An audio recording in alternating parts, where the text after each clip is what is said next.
Spoilers, this video contains major spoilers for Spider-Man Brand New Day. Spoilers. Okay, there we go, there's the spoiler warning.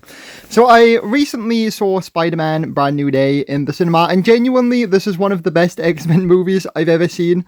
I don't really think it's a great Spider-Man movie, though. I really liked all the stuff they did with Jean Grey in this movie. I thought that was really good with turning the Department of Damage Control kind of into the sort of anti-mutant organization.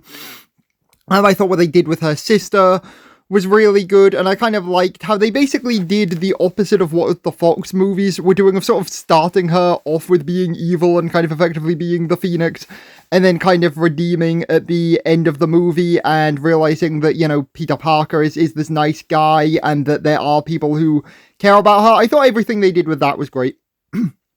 Probably my biggest complaint with the movie, though, is the fact that it didn't really feel like a Spider-Man movie. Like, yes, there was the B-plot of Peter Parker trying to get Ned and MJ to remember who he was after the Doctor Strange spell. But the general A-plot of the movie of him trying to fight against Jean Grey and having his mutation and stuff, I feel like that was only really done because Spider-Man is the main character. Because, like, in the movie, his DNA is mutating, but I feel like they kind of did that to more tie into the fact that, you know, a mutant is the villain of the movie. And they say, like, oh, he's the only one that can defeat Jean Grey because his spider sense renders him immune to the psychic powers. But realistically, again, that just felt like a plot thing they came up with for the reason as to why Spider-Man is the protagonist of the movie. Because if you obviously removed the Ned and MJ plot and came up with some other reason as to why a different character was immune to mind control, I feel like you could have just had the New Avengers or Daredevil or somebody be the main character of the movie. Like, it didn't really feel specific to Spider-Man, and as I said, it felt like the only bit that was specific to Spider-Man, like with the bit with Ned and MJ, was obviously only in the movie because the movie was about Spider-Man, if any of that made any sense. But overall, though, I did think that the movie was good. I thought the fight scenes were very well done. I really didn't like the opening, like, 20-minute montage through the 4-year gap between No Way Home and this movie. I think it would have been better if they'd taken a leaf out of Across the Spider-Verse's book. Because obviously the opening of that is done from the point of view of Gwen Stacy. And I actually wish the opening of the Spider-Man movie was actually done from the point of view of Ned and MJ. Like, showing their lives and how different their lives are and / have become now that they have no memory of Peter Parker.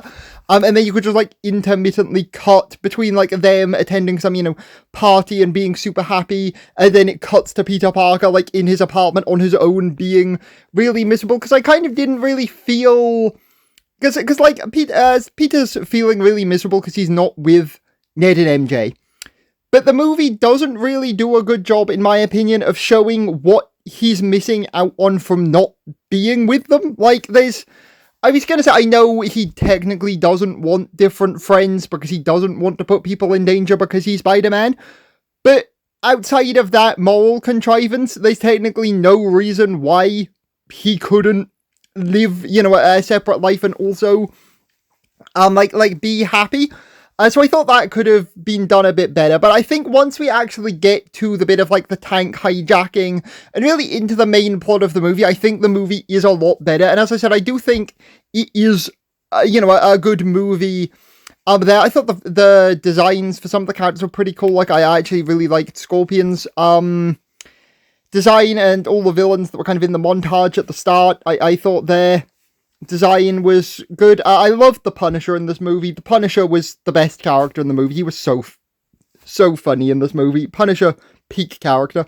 I also really liked what they did with the Hulk in this movie. I basically, it's kind of weird because I liked what they did with all the characters other than Spider-Man. Really, I mean, I did think the scene where MJ reads Peter's note, but then she says she doesn't love him because she doesn't remember him. I thought that was a brilliant scene. That was probably one of my favorite scenes in the movie. So overall, I was very mixed on this movie because, like, as an X-Men / Punisher movie, I think it was very good, but as a Spider-Man movie, I think more could have been done to try and make it more uniquely about Spider-Man.